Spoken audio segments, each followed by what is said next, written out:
Mr. President, I want to thank you and the people of Guyana for the boldness that you have exhibited here today. Nothing happens by accident. And if you are a person of faith, you will also believe even more that we are exactly where we are intended to be today at this point in time. That the International Court of Justice could just have delivered this morning, only weeks after the groundbreaking opinion of the Inter-American Court of Human Rights as well on climate, tells us that we are in the right place at the right time doing the right thing.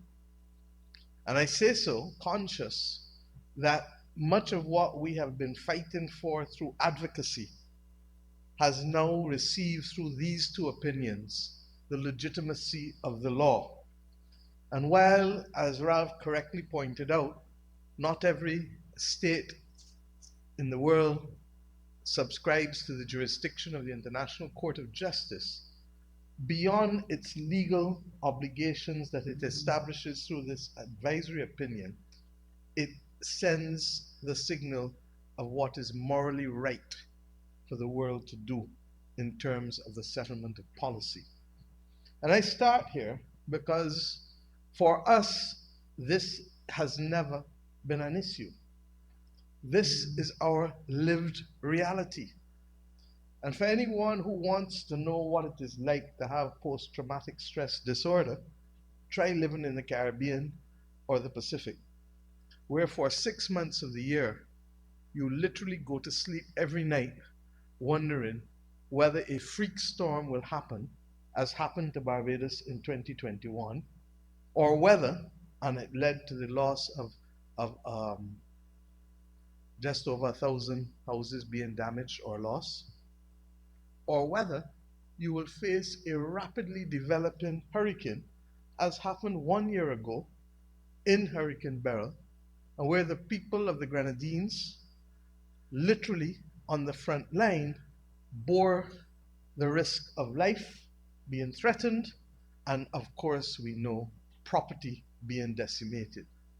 But in my own country, I describe it as the body blows, because while we did not have the loss of life, we had an attack on our coastal environment that decimated our fishing industry and that literally negatively impacted on most of our coastal infrastructure, public and privately owned, and by extension, our tourism sector, which is the leading earner for our economy. I start here because while that is not specifically on the issue of biodiversity, it's handmaiden. You cannot address the issues of saving the planet without addressing the issues of both climate and biodiversity and pollution all at the same time. And to that extent, those of us, therefore, who live this reality in the region have come to understand that while we will argue strongly internationally, we must act even stronger locally. Today is an example of such local action. As we speak, my Minister of the Environment is in fact at a conference on wetlands as we speak today, because in our own country, we just, with the help of the Barbados Wetlands Trust, resuscitated and reopened the Graham Hall Nature Sanctuary, which has been closed for almost 20 years, and which, with the assistance of funding from the government of Barbados, has now been reopened to the benefit not just of the people of Barbados and those who visit, but of course for the birds and all other forms of life that occupy those wetlands.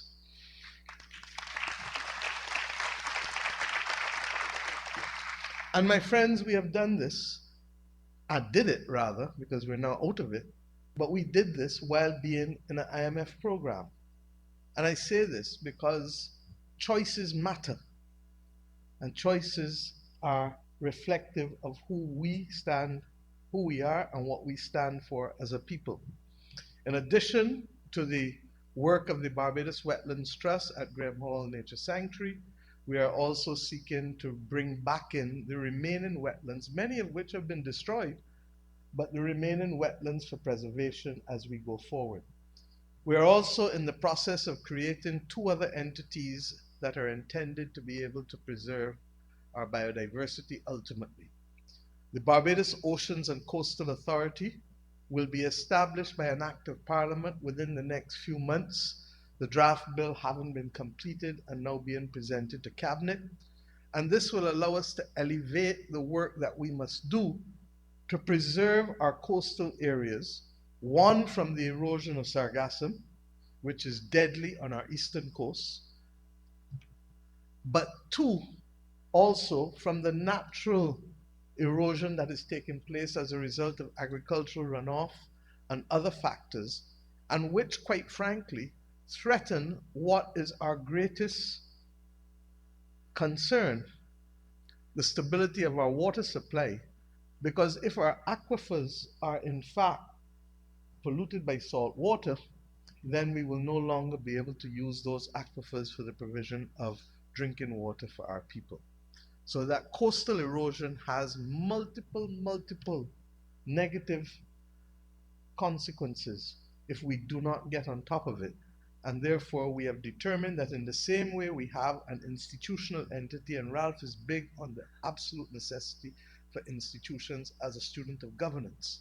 If we have an institution that day in and day out is now responsible beyond the departmental work that has been excellent for the last 40 years set up by Tom Adams with the Coastal Zone Management Unit, we are now broadening it because we recognize that in the same way we have an institution to fix our roads and to build bridges and to deal with drainage on a daily basis, there must be a similar institution to be able to protect our coastal areas and our oceans, and by extension, therefore, the significant amount of marine life that is there.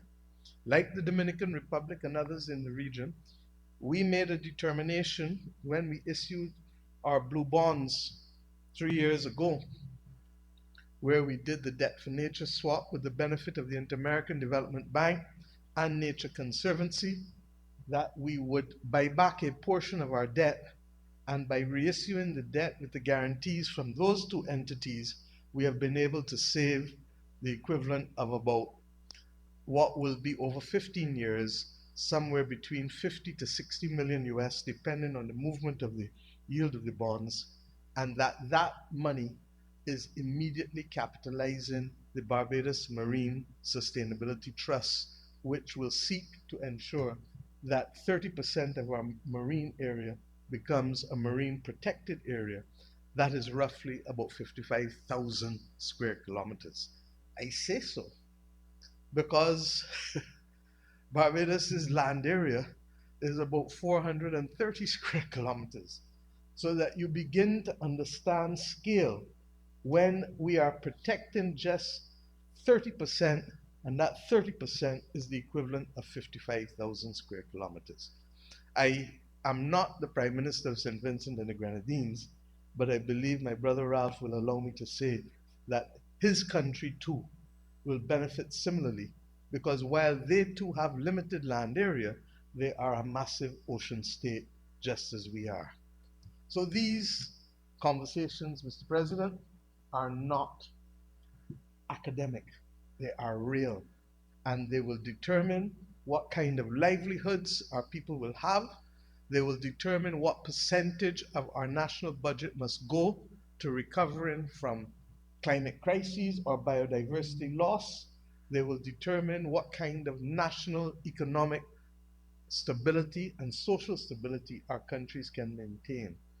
This decision this morning from the ICJ is utterly and absolutely critical for us, because by preserving that a state, in spite of losing some of its land territory to sea rise, can maintain its maritime boundaries is so important as it relates to the ability of that state to be able to continue to manage its affairs, particularly given that the ocean is the next frontier that we must face and manage as we go forward in managing the climate crisis of the world. The reality is that there is much down there, and we have to be careful with how we treat to it. There may be opportunities that can supplement how humans can live on this earth by exploration and exploitation. But the exploration and exploitation of our marine resources should not come at the expense of our marine life, and it should not be done recklessly without a clear and complete understanding of the consequences of our action, because we are just stewards of this planet for the time that the Lord has allowed us to be living on this earth. I hope that this effort will also cause other countries in the region to recognize that even as we go for innovative financial instruments like the debt for nature swap, that we have an obligation to be able first to help ourselves. In our case, and I know Ralph has a similar mechanism as well, we have just established and changed our catastrophe fund to a resilience and regeneration fund, in which every single employee and self-employed person in Barbados is now required to contribute 0.25% of their gross earnings with no cap. And every employer is required to match the amount of his employee by contribution to that resilience and regeneration fund. In addition, the government has committed to place in that fund 0.35% of GDP each and every year. I give you this information because when you hear me and others speak about the Bridgetown Initiative and the need for a fairer, more transparent financial system to allow us to meet the needs of people and planet, in other words, the broader SDGs and climate action, loss of biodiversity, it is not against the backdrop of us asking people to do something with a begging bowl that we are not prepared to do for ourselves. We are doing it for ourselves. But the scale of what we face is so great that it cannot be done in isolation. And to that extent, therefore, what we are trying to do is to preserve that which none of us can recreate again. We look at the majesty of that bird in that poster behind those sitting on that wall. We look at the beauty of the Kaiter Falls. We look at the fact that none of us in here have the capacity to give life to any of these animals that become extinct. But we have arrogance that would cause us to believe that it will not happen, when the evidence of history is that both civilizations fail and species become extinct. The only thing that is required for this process to continue unabated is for countries and citizens, and note I said citizens, to do nothing. It is the collective action of citizens and the action of countries that can stem this regrettable slide into a situation where we are putting at risk those living organisms and animals that literally are required to keep balance in the earth. I hope that we can find, in addition to the actions which we are doing to boost public education and sensitization of persons, the strength also to continue the battle to create the opportunities for financing and fiscal space. Because in a very real sense, in some instances, it is traditional practices that, even though they may not have carried us to the tipping point, the continued practices of many countries and groupings across the world can have the negative consequence of bringing species to the point of extinction. And it is that effort of education and engagement that cannot be ignored, while at the same time we must find the financial means to ensure that we are not asking them to sacrifice their living and to sacrifice their habitat for the benefit of an international public good.